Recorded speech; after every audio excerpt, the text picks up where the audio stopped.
Hey, welcome to another episode of the Coffee Break Podcast, where our mission is to share business ideas, practices, and strategies while we enjoy our cup of coffee. Today, we're going to be chatting with Rick Ruby. He's the founder of the Core Training Program. They focus on training realtors and lenders. And we're not really going to be talking about that today. We're going to be talking more about the fundamentals of coaching and the fundamentals of disciplines and habits. One of the things that I have witnessed with Rick Ruby is he's a very disciplined individual, and he's going to be talking about why that's important coming up in this episode. So it's definitely worthwhile. Rick is a high-energy individual and has been in the coaching business for nearly 37 years, in the mortgage and lending industry for over 37 years, and in the coaching business for nearly 27. You're going to hear a lot of information from him today that I think is very fundamental. So let's jump into that conversation right after this. We got so much to say. We got a podcast to make. We're sipping on lattes, and it's time for a coffee break. It's time for a coffee break. Oh, yeah. Well, welcome aboard, Rick Ruby. Thank you very much for being here today. Excited to have you join the podcast. And we're going to jump into rapid fire. 5 randomly selected questions just to get to know you better with unknown point values. Are you ready? I am ready, Chad. All right. Question number 1. Have you ever won a contest? Have I ever won a contest? I won several sales contests when I was in the furniture business, and I won some sales contests in the mortgage business. Just some internal corporate contests. Just some corporate contest. All right. Number 2, if you were the captain of a pirate ship, what would the name of your ship be? Profit. All right. Number 3, what characteristic do you value most in your partners? In my business partners, honesty, integrity, hard work, keep your word, do what you say, work harder than everybody else. I think owners have to be in first, out last. I think you have to be willing to scrub toilets. I think owners got to be willing to really get their hands in the mud. I think that I have had partners that don't want to get their hands in the mud. They don't want to make sales calls. They don't want to go on the jobs. They don't want to work on files. I don't think they make good partners. One of my guys that I really like owns a really big mortgage company that I spend a lot of time with. And we talk every Saturday. And I asked him Saturday what he was doing. He said he was shipping packages because the group was backed up. So I love an owner that can make a lot of phone calls, do the job, see the people. That's really what I require in a partner. Very cool. Number 4, what is one of your greatest work-related achievements? Well, I think that I've had my best year every year since 1984 in the mortgage business. I've been in the business 37 years, and I have a philosophy. If you're up $1, it's a good year. So I've been up every year since 1984. I've never had a bad year. I've been through 5 different recessions and really bad markets, and I've always come through them really hard by making a lot of sales calls and generating a lot of leads and following up and making sure I take good care of my clients and being a good fiscal manager of the money, things that I always work on. Very cool. Number 5, what is the craziest dare that you've ever taken? Craziest dare that I ever taken? I'm not really a daredevil. It's funny, I'm not really, I don't jump out of planes. I don't climb, I don't go on high ladders. So what is the biggest dare I've ever taken? I drove a race car, and I'm not really I'm a car guy, but I'm not really a speed guy. So I had some friends dare me to drive this race car. I drove a race car. It was pretty fun, but it was pretty scary. I'm not really a speed guy. I'm more of a car guy, cruiser guy, not really a speed guy. What's your favorite car that you've got? I have 10 old American hot rods. And I have all cars I dreamed about when I was a teenager and a young man. So kind of everything I ever dreamed about having as a kid, I have. I have a lot of Chevelles. I have a Camaro. I have a Bel Air, a Lincoln. I just have all the cars that I ever thought were cool. I don't really have a favorite. Okay, very cool. All right, well, you passed 5 questions. We'll give you a score of 803. That work? Oh, I like it. Yeah. So did I win the contest? It's a made-up number. It's a made-up score. Made-up number with one guy in the contest, so I definitely won. I'm very happy about it. Sure, if that works, that works. Well, let's jump into the conversation. So just kind of a brief overview. I know you're involved in several different businesses, but the core is a coaching program for realtors and lenders. Tell us, Correct. high level overview. What does that mean? Well, I've been in the mortgage business for 37 years, and about 26 years ago, I started teaching on stage for a guy named Joe Stump at a company called Buy Referral Only. And I really loved teaching other people what I had learned about the business.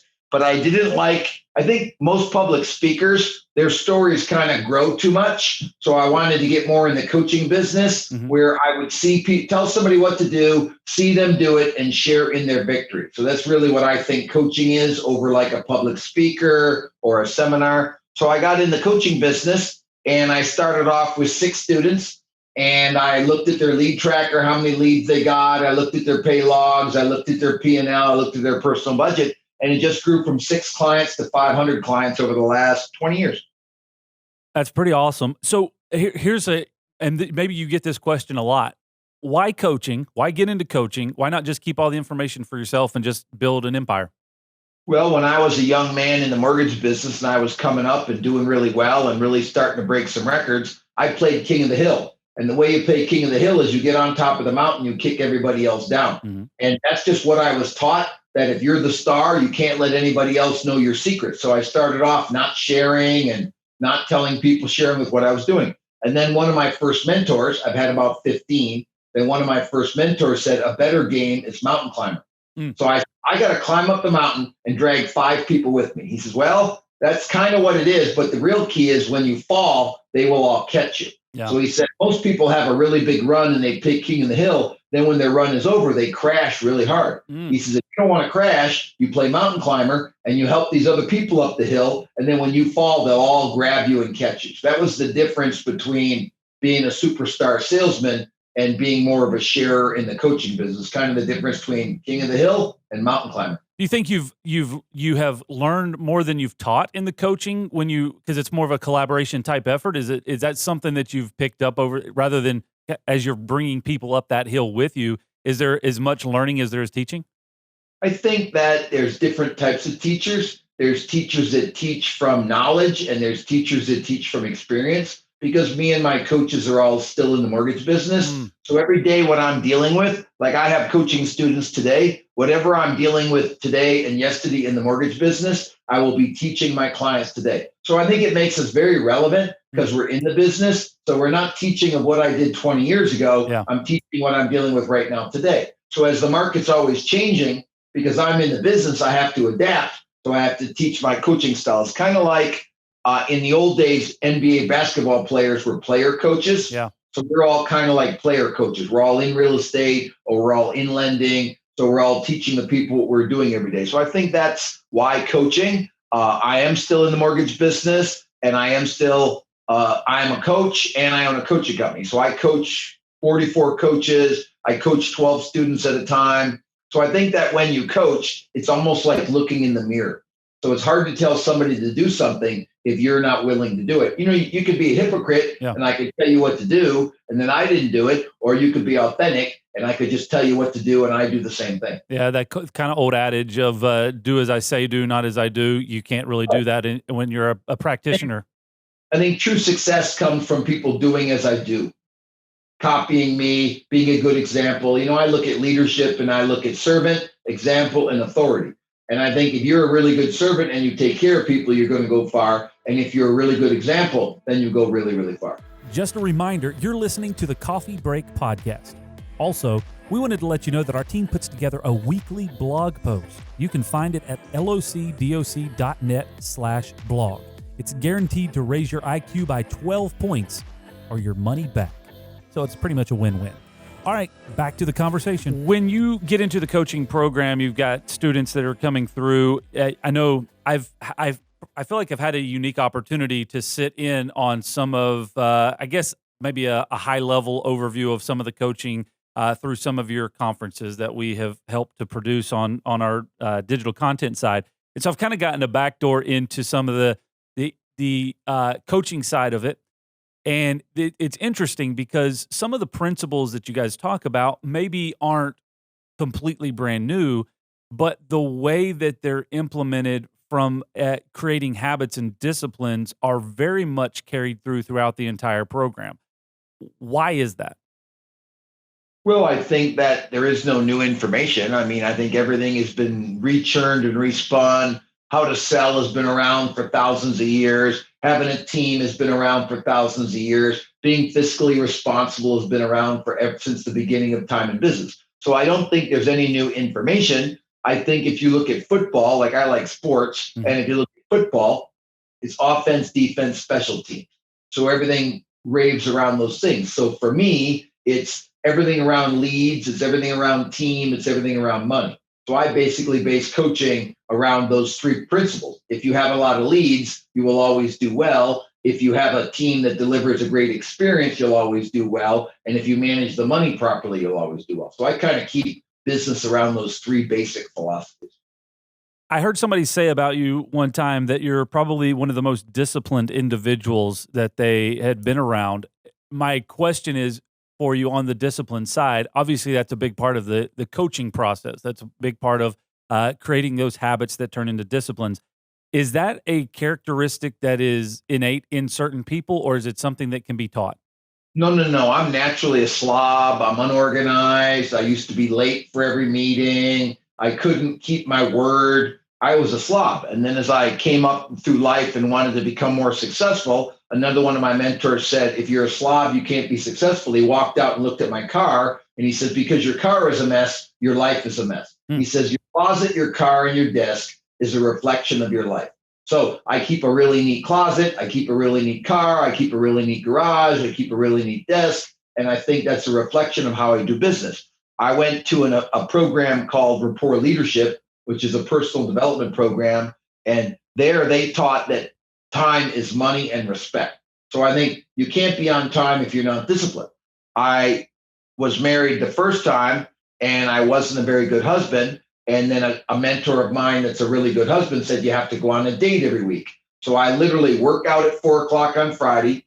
I take a shower at 5:00 and shave. I get cleaned up. I take my wife on a date every single Friday, no matter what. And our kids are all grown, so we have a lot of time together. But I think that discipline of working out every week, I think the discipline of going on a date every week, I think it gives you, I think success builds success. Yeah. So I think you have success in these little victories of these disciplines. Man, I was on time. Man, I made all my calls. Man, I made all my thank you cards. I think those little victories promote more victories. I think most people have more talent than they have discipline. I definitely have more discipline than I have talent, but it has been developed from a complete slob to a super organized, detailed person. So I think that organization and discipline you build over time. Like I think if you go in the military, I've watched a lot of military shows, and you go in the military and you got unkept hair and you're out of shape, and you go in the military and through their discipline and structure and learning how to march, how to dress, how to polish your boots, I think they teach you discipline. So I think that philosophy of a military background or a college athlete background requires a lot of discipline. So I think everything is a learned skill, Chad. I think people can be naturally like pleasant and charming. Yeah. But I think most things are learned skills. I think the best discipline there is the shower after the workout before the date. That's probably I think that's a very good tip there. But I think there are people that work out, don't shower, and go on a date, which leads to a very bad date. I would imagine so. Speaking of that, again, as part of that, I've heard you talk about that very frequently, creating those disciplines of creating date nights and consistencies, and it's more of, I guess, an overall life discipline. So let me ask you this question about work-life balance, because I know that comes up a lot, even in leadership and business as a whole. Work-life balance. What does that mean to you? What are your thoughts on like the separation of work and life? Is it all integrated? How do you see that happening?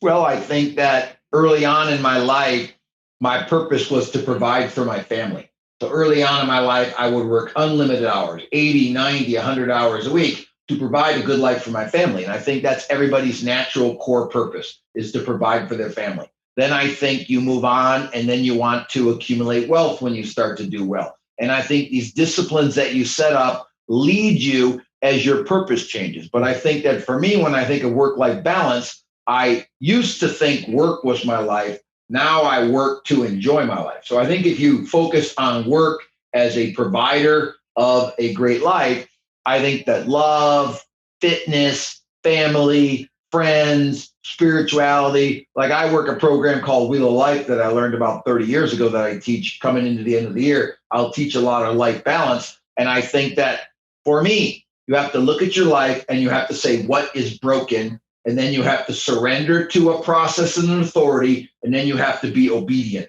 And I think that most people never think they're broken. They never surrender to a process or an authority. And they never, ever, ever, ever are obedient. And I think that I have a current mentor in my life. If you ask him, he'll tell you that I'm the most obedient student he's ever had. If you ask any of my last 12 or 15 mentors, they will tell you I was extremely obedient. And I think that I've never, like I'm uneducated. I didn't go to college. And I'm probably not naturally gifted. I'm not a gifted athlete. I'm not a gifted salesman.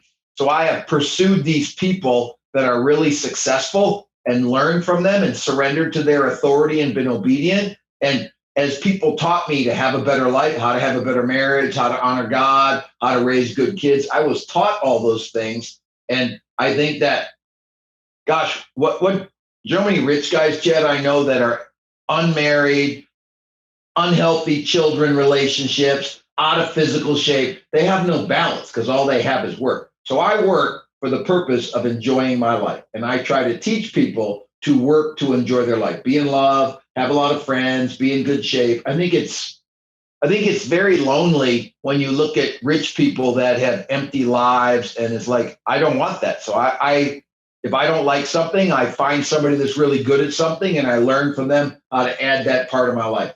I've literally had teachers in probably every part of my life. The discipline side of things, and even being open to coaching, you said that you're a self-proclaimed slob, or you were before you had to institute some habits and discipline. What was a changing moment, a defining moment that say I'm listening to this and I go, yo, I fit that bill. My car's a wreck. My closet's a mess. Right. What is the thing that goes, hey, I need to make a change? I think the defining moment is kind of like salvation.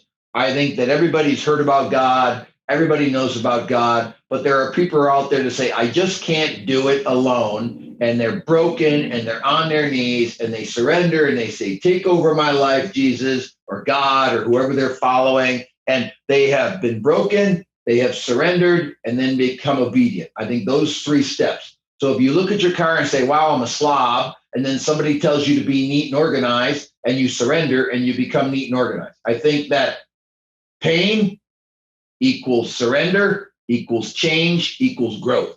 So I think that most people don't realize they're in a lot of pain. Like most people look in the mirror and say, it looks okay.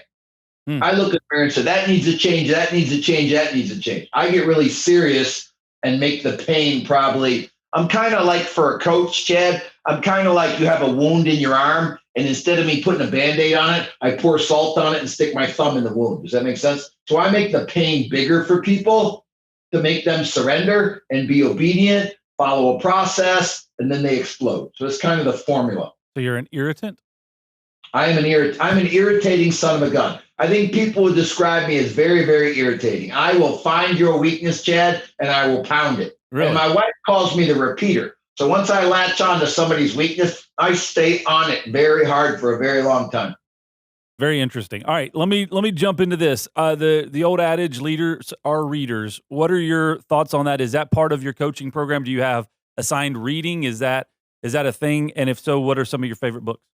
I am not a ferocious reader. I have always struggled reading. I can't stay focused on the pages, and I never liked audiobooks. But I will tell you, I have had mentors that have given me books that meant a lot. I think the most important book I've ever read would be a book called Raving Fans, where it talks about creating a great experience for your clients. If you look at like McDonald's and Chick-fil-A, McDonald's would have good service, Chick-fil-A would have a good experience. Mm-hmm. So I learned that it's got to be the client's experience that separates you from the rest. It's kind of like going to a restaurant and the food is good and the service is bad. You're probably going to go back, but you're not going to recommend it.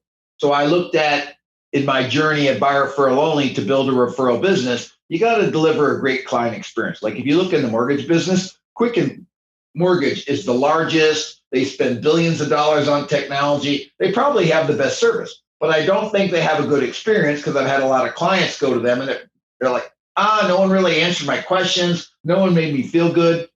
So I think you've got to work on the client experience. So I think the book Raving Fans, I love Joshua Medcalf. He wrote 3 books that I teach out of all the time. He wrote Chop Wood, Carry Water. He wrote Win in the Dark. He wrote Pound the Stone. These are great books. I like a storybook that has a character you can relate to and you can own the character throughout the process. I personally, Lead for God's Sake was a good book. I mean, there's a million great books out there. I think Giver's Gain is a great book. So there's probably 6 or 7 books that I really like and I really recommend. What I do is when I get a book I like, I read the book 2 or 3 times. There's a book right now that I'm addicted with that I've read 3 times. It's called Small Giants. And it's a book about guys that have a business that they love. Like most people are addicted to the word growth. I'm addicted to the word getting better.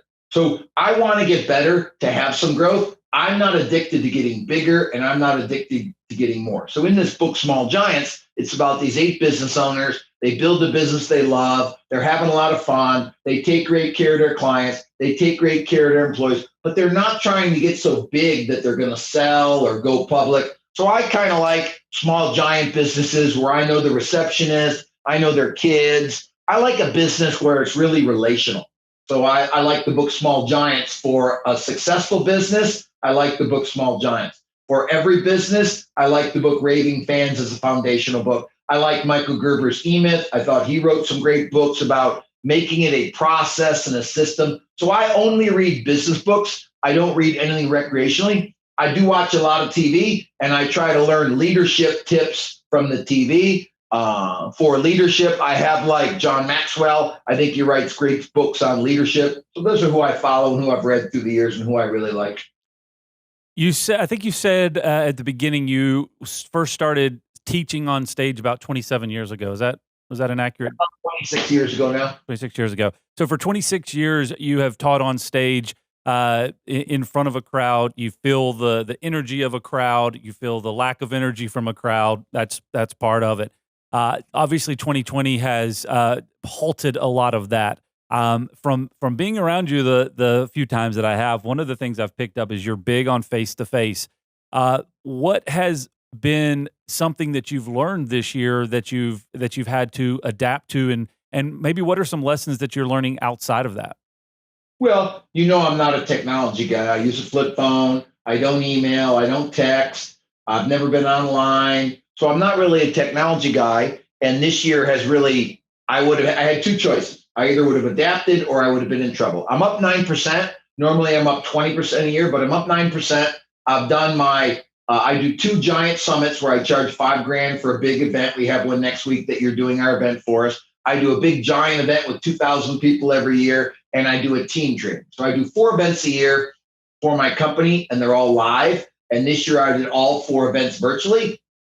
And I think I learned that as long as I can see people, like I can see you right now. So to me, it's kind of like you're sitting in front of me in a desk. So the virtual hasn't bothered me. I've been surprised by that a lot of people had thought I was really good virtually. Like I go to a church and they had COVID, so they couldn't do church. And my pastor got horrible. I mean, he just couldn't work without the live audience. And I really was frustrated that like, I don't know that I thrive off the live audience. I thrive off teaching people and watching them grow. And for me, I'm kind of like if you had a heart attack, I'm the paddle. I'm the shocker. So I think I'm just as shocking on virtual as I can be on live. I will tell you, I believe all sales are meant face-to-face. It makes the client feel more secure. I own a lot of Zoom stock because I think it's just an unbelievable company that me and you can do this right now, and it feels live for me. And I think that as long as I can see people's eyes and their body movement and their reactions, it fits for me. But I don't think I'll ever be a guy that writes a lot of books or does like I used to go on some radio shows and I never really enjoyed it. So I'm more interested in seeing people and watching their body movement. So I think visual sales, which you can still do virtually, is great. I think face-to-face is better. I am concerned that the world will try to stay virtual after the COVID is over. I think it should be 70, 30, 80, 20 face-to-face and the rest virtually. Can you copy this key? That's a question we get asked about 3,422 times a year. And how can you actually be sure that the person who asked that question is supposed to get a copy of that key? Well, we think you should always know who can copy your keys to your business and your home, because it could be your neighbor, an old employee, a contractor, or even worse, your mother-in-law. At Loc-Doc Security, we believe in protected key systems, so you always know who has a copy of your key. To find out more, visit locdoc.net or stop by our Charlotte location. Loc-Doc Security, helping you protect your people and your property. Where do you come up with those numbers? I think that if you try to go all virtually like a lot of people are due, I don't think people trust as much virtually as they do live. Like I've been with you 2 or 3 times live, so I'm super comfortable with you and your crew. I think that virtually, if I would only know you virtually, I wouldn't have the connection that I have with you. But because we've ate food together, sat at tables together, talked about politics, talked about the stock market with you and your crew on the breaks of our events, I have a little bit of a relationship with you and I have a trust factor with you. Where if I wouldn't have had that time of eating together and hanging out and talking politics, I don't think me and you would have the same relationship. Do you? No, I don't disagree with that. That's very an interesting way to put it, because it's essentially the relationship building side first that correlates the trust, and then from that point, then that, I guess, releases a little bit more freedom of how you go about whatever business interactions that you're having, but you have to kind of work to build the trust first. Like I think like we've done 3 events together. So we've worked together 2 or 3 days in a row from like 9 a.m. to midnight, ate together, had beers together after. So we have a level of trust and comfort between the two of us. Do you agree with that? Yeah, sure. Now you're a technology guy, correct? I like technology, yeah. That's what you like. Would we have any form of a relationship if it would only have been virtually or on the phone? Yeah, I totally agree, because the common denominator of the paths would not cross outside of just business interest and business conversation. I think most definitely those 2 common denominators would have been a separator. So if I think, like, here's what I know, like there's going to be 2 options in life. You're either transactional or you're relational. And I think that if you're going to be transactional, advertising, internet is that direction. If you're going to be relational and you want your clients to care about you and trust you and refer you, then I think you have to break bread. You have to eat together. You have to talk about non-work issues. So I'm a fan of the relational side of business. Now I will tell you this: there are many mortgage companies and coaching companies that are internet-based. Yeah. It costs money to get an internet lead, and it's very hard to convert. Where a relationship lead that somebody knows you and refers you costs 0 and closes at a really high percentage. So I think a relational business is more profitable than an advertising, internet, or transactional type of business. It's interesting. At the end of March, I started a small business kind of virtual group. We got together. It was actually every single day, so Monday through Friday, for at least an hour. We would all kind of jump on a Zoom call and connect. And some 7 months later now, we've shortened it down to 2 days a week for a couple of hours each time. And it's been interesting to kind of talk on what you were just kind of hitting on. It's the relational side. The group now is kind of solidified with the 20 so people, and we have spent so many hours. I mean, we're at a point we were spending 5 to 8 hours a week together, even virtually, but it was the relationship side of things, the comfortability, the talking of, everything outside of business. And then it opened up the door. There's more trust, there's more communication. And so I think the big takeaway for me on that is you can do it, I think, a lot easier in person. I think that the in-person breaks down a lot of barriers, the breaking of bread, whatever, together. I think that group, Yeah. I think as COVID is coming over, if that group could get together and break some bread together, Yeah. I think the relationship will go to the next level. Do you not agree with that? Oh, yeah, it's most definitely. let me ask you a question on the coaching side of things and the teaching. I've witnessed you teach with a group or communicate with a group of people. You have an interesting way of communicating and keeping people, I guess, engaged, but kind of creating a two-way conversation. It's been very intriguing to watch and see where does that come from? How does that work for you? And where did, I guess, I feel like I've seen a lot of folks teach. I've seen a lot of folks present. Your presentation is a little unique in the way that you interact with people. Well, I went to Toastmasters 3 times and they failed me all 3 times. And I do $20 million in fees as a coach and public speaker. So I don't think I follow a normal foundation of how you give a talk or how you give a speech or how you present. I think that for me, I only talk about 2 or 3 basic things at a time. And they're things that I believe in and I love.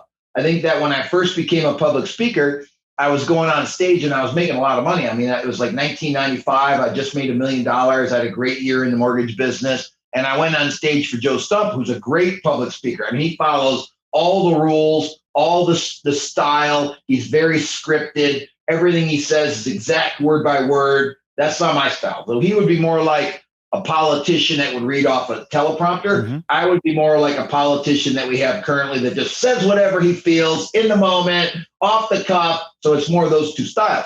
But I think that when I went on stage for the first time, I was scared because I don't like failing. I have issues about failure. I have the issues about wanting to be valuable, and I have issues where I don't want to fail. And so I went off stage. I was like 10 minutes before I go up. I said, Joe, what do I do to not look like an idiot up there? He says, well, Rick, he thinks about it. He says, share pain and be real. So I got up on stage and I shared my pain in the business. And they're like, gosh, this guy makes all this money. He's got all these struggles and all these frustrations and struggles with team. And wow, he's got all these issues. And from that day forward, every time I talk to an audience, even today, I'm going to share the pain that I'm going through, and I'm going to be real. I've always been transparent about my income, transparent about my numbers in business. It's like I read books, Jed, and I'll call the author. Do you think the authors ever get called? Probably very rarely.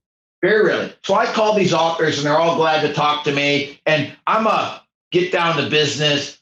What do you make? How many clients do you have? What do you charge? How long you been doing good? What do you got in the bank? So I'm a very data-based coach. So I get this data on these authors, and none of them made any money before they wrote the book. None of them. Mm-hmm. None of them had a career where they made $1 million and then wrote about how they did it. They write about the theory of how to make a lot of money, not the reality of how to make a lot of money. And most people are theorists. Mm-hmm. They have an idea how to make money. They have an idea about leadership. They don't lead a group of people. Mm-hmm. They don't go out there and make a lot of sales. They don't accumulate wealth. They don't invest in the stock market. I'll give you a story.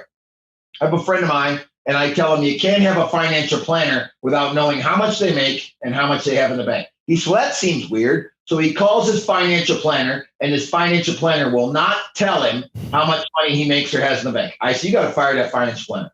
So a month later, the guy comes into the office to get a mortgage. Okay. So the financial planner comes to his client for a mortgage, and the guy makes 120 grand a year, and he's got 80 grand in credit card debt, and he's managing my friend's portfolio of $2 million. Mm-hmm. So I believe that your results prove how good you are at your job. It's kind of like a baseball player. You see his batting average, and you know if he's a good baseball player. And if he's got a good batting average, he's got a big salary. So I believe in credibility. So for me, being on stage is about being a real person, that here's my transparent numbers. Here's what I do wrong. Here's what I'm doing good. And you have to share pain about the struggles in your life and your business to get people to connect you. So that's the foundation of when I talk.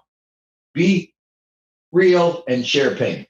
I would echo that. And one of the points that I had on my notes was about the fact that, again, kind of watching the process and being a part of that that conference, you are transparent. You shared your budget, your personal budget of income and expense, and it was intriguing to me because that I think ultimately gives a level of openness, transparency that I think anybody can look at and go, okay, well, I can get behind a program if the person that's showing this information is going to be that transparent, then I think we can probably follow these disciplines and get to that same thing. Chad, transparency builds trust. Do you agree with that? Oh yeah. Cool. So it'd be like having a personal trainer with a hoodie on. I need him to what? Hey, you gotta show the goods. You gotta take off the hoodie, baby. I gotta see the abs. I gotta see the biceps. So I think if you're going to pay somebody to teach you how to do something, they better be really, really good at it. Really, really good at it. Listen, if I'm ever going to hire a marriage counselor, which I work with a guy to help me with my marriage, he's been married 47 years. He is in love with his wife, and he puts her on a pedestal. If you're going to have a marriage coach, they better have a great marriage. If you're going to have a therapist, they better have a great life. If you're going to have a business coach, he better have a slamming business. So I think that for me, all my mentors, Chad, have been experts in the area that I chase them with. Very interesting. Well, Rick, I appreciate your time today. I know we're going to hang out in a couple of days together, and as you get ready for another conference. But I appreciate you taking some time out of your schedule to chat with us, chat a little bit about what you've been working on. If anybody's interested in, somebody's listening to this or watching this, it says, hey, this is something that I would like to find out more information about. What is the best way to do that? Call you on your flip phone? Heck no, you can't call me. You got to call my team. I'm at the point now where I will tell you, all my clients have access to me and they all call me on the cell phone all the time. But I think that we have a website, thecoretraining.com. I think they can call our office and talk to one of my trainers. I only focus on lenders and realtors. I get a lot of other business people, Chad, that want to pay me to help them in their business. And it would be really hard for me to help you with your business because I'm not in your industry. Sure. But if you're a mortgage man, I'm an expert. If you're a realtor, my team has got expert realtors. Kendra runs my real estate division. She does an excellent job. But it's kind of like we are a small group that pours into our clients, and then we want our clients to pour into other people. But when I look at my business, the last thing I want to tell you, Chad, is you got to have a clear purpose. My purpose early on was to provide for my family. My purpose later became to accumulate wealth. And after I had a lot of wealth, which I think is $5 million, after you have wealth, I think then you have to focus on, for me, my purpose is to help other people become wealthy. So I love seeing young businessmen like you. I do everything I can to help them run a P&L and accumulate wealth. But I think if you have a clear purpose, I think you'll do really well. But for a lot of people, just providing for your family is a really clean, healthy purpose. And then after you provide for your family, then I think everybody should focus on accumulating $5 million in cash net worth, so you can then create a legacy and you can have this great retirement and provide for your children's children. And for me, my now purpose is to help other people accumulate wealth. So everything I do, even this podcast, is to help other people accumulate wealth. So I think if you're clear on your purpose, you'll be more excited, you'll be more focused. And I think you always have to be learning. I think learning rhymes with earning, and I think people that learn earn a lot of money. And I think that's the key. But I like watching you grow, and I enjoy using your company. Very cool, Rick. Well, I appreciate it. I'll let you get back to browsing the internet and hanging out on Facebook. How about that? You're funny. See you later, Chad. Bye. See you, Rick. Have a great day. Hey, thanks, Rick, for your time today. Sad that we did not get a Rick Ruby out salutation at the end, but maybe next time. Thank you very much for joining us today. If this is your first time watching or listening to the podcast, well, we ask you to subscribe. We've got over 100 episodes out there on these types of topics: business ideas, practices, and strategies, practical things that you can implement into your business every single day. So we invite you to subscribe to that. You can get all the audio versions available at Loc-Doc.net/podcast. And you can subscribe on YouTube and like us on Facebook. There's a new episode that comes out every Tuesday morning at 9 a.m. Thank you very much for joining us today, and we'll see you next time right here on the Coffee Break Podcast.